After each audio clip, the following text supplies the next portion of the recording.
Hey everyone, welcome to episode number 3 of Heroes Charge.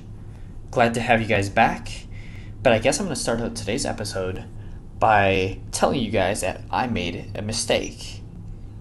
One of the easiest and most simple things to do in this game every single day is to collect stamina 3 times a day as it's available and given to you free, and also does not count towards your stamina cap. So, talk about the stamina cap for just a moment. We see that my cap is set at 152, and I have quite a bit more stamina than that. How does that happen? It happens because you're given a bulk set, or I guess number of stamina when you level up your team, or when you collect the daily bonuses.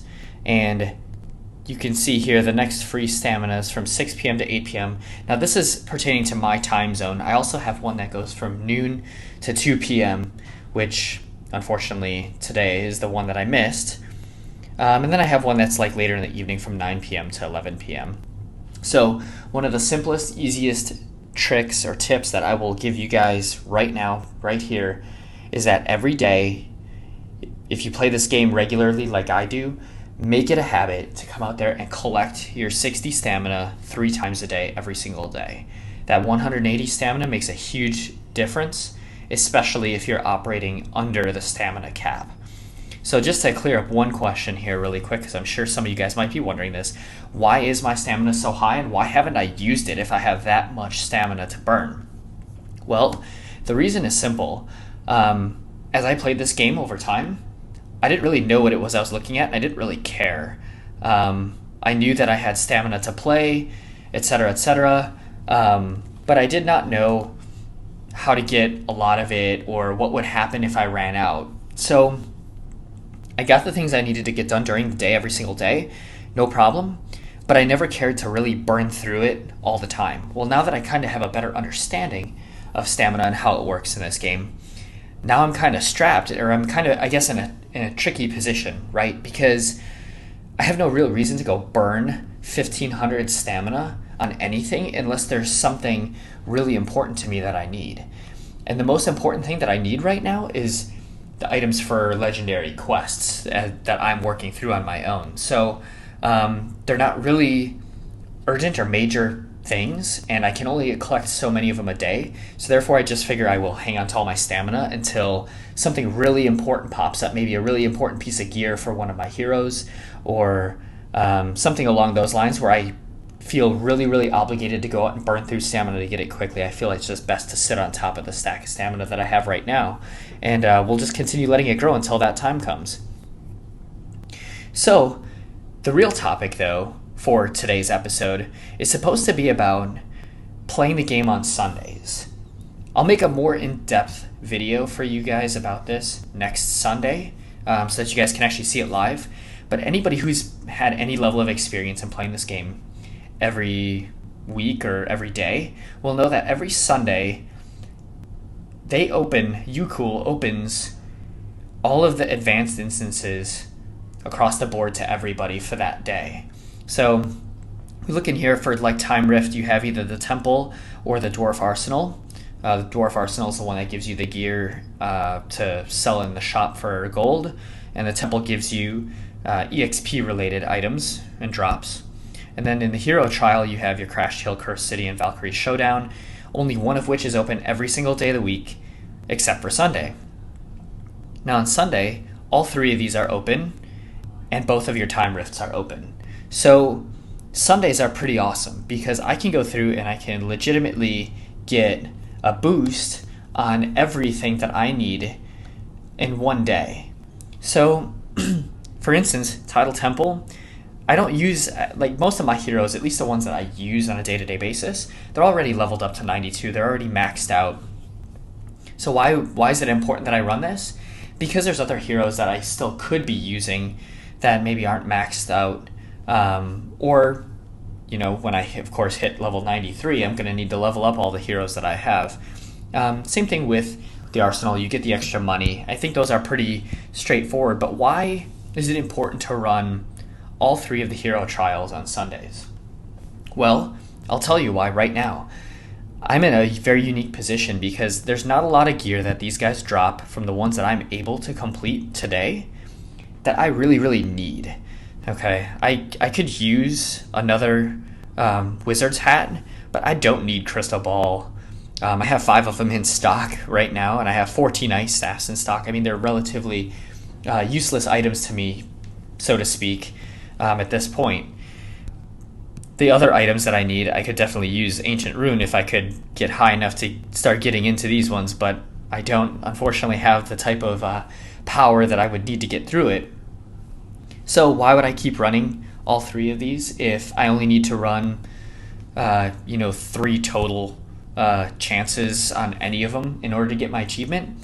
Because I can create those pieces of gear, I will actually be able to tie this back into the hero's camp, where I can bring this gear to the furnace and I can basically disassemble it to get some resources here.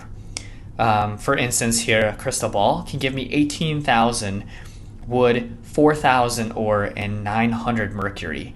That's not bad considering I have something like 900, or well, I think at this point, because I created a few of these crystal balls here, but I think like 700 or something fragments of crystal balls that I've just been putting together over time, even though I don't have a lot of characters or heroes that really need a crystal ball right now to gear them up. Well, why is this important? Well, because we can see here, if I put this stuff together, I get 5 crystal balls, 90,600 wood, 20,100 ore, and 4,860 mercury. That's pretty solid. That's a nice little chunk of resources right there. We can see here the resource count is a little bit lower with an eagle ring, but it stands to be argued this at the same level that even though my heroes don't necessarily need to be geared up with those, I can create some of these over time, and hopefully at some point, I'll have 10 crystal balls that I can go ahead and I can trade in and get me something close to like 200,000 resources. The last episode that I made here, I talked a lot about upgrading my Warhol and some strategies that I could use to try to more or less steal some resources away from my opponents, right? We can go in and we can, search for enemies and try to snatch away resources that they have, right? But these are in very, very small quantities, 600 or 1,000 maybe. I think there was like one time ever that I saw that there are something like 1,500 or 2,000 resources that one of my enemies had available that I could loot, which was amazing. That was like the best ever. But since that doesn't come across very often, for me to get from where I'm at now at about 92,000, 93,000 to what I need in order to level this up at 250,000, I'm going to need to gather a lot of resources in a very short period of time so that other players don't steal those resources away from me. And this is exactly, probably in my opinion, the best way of doing it. I've not personally done it, so I don't want to talk like I know 100% sure that this is the successful and the right way to do it, but this is what I would guess. I have a lot of extra eagle ring fragments, a lot of extra crystal ball fragments. We can actually take a look at them right here in our fragments section. Eagle rings, 824 fragments, 790 of crystal balls, and some of these other ones like Titan axes at 305 at some lower or lesser quantities. Once I get enough of these, I can effectively create the resources I need in a very short period of time, go ahead and start that Warhol upgrade, and then the rest is cake from there on out. Once the Warhol is upgraded, then I can move over to my other buildings and I can focus on upgrading them, such as the vault, so that I can increase the amount of protected resources that I have, that I don't need to worry about somebody coming in plundering from me, which looks like here it increases pretty dramatically, right? From level 3 to 4, 86,500 to 192,000, and then 17,000 mercury to 36,000. I mean, those are pretty significant increases. So that is the best recommendation that I have, and that is exactly why Sunday is the best day of the week to play Heroes Charge. you have access to all 3 of those instances. I highly recommend that each and every one of you take advantage of those and collect as many resources as you can.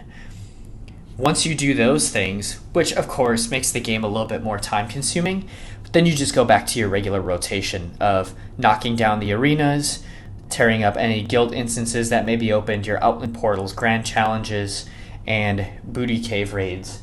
Anything else that you guys need throughout the course of the day, along with, I guess, your campaigns and crusades, to wrap up everything and make sure you get that experience.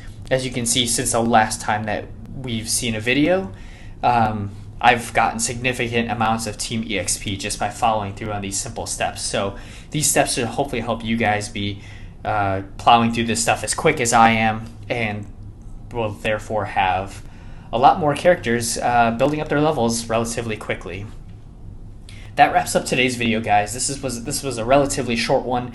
We're going to start broadening the topics, and we're going to actually go through in the next couple of episodes some actual live gameplay, so that I can go ahead and I can give some insight on which heroes are the best for certain parts of the game, things like that. If there's anything specific that you guys want to see, hit the thumbs up button, hit the like button, leave a comment below and let me know, and I can create a video with my insight and gear it directly towards your request. Thank you guys for watching. Peace out.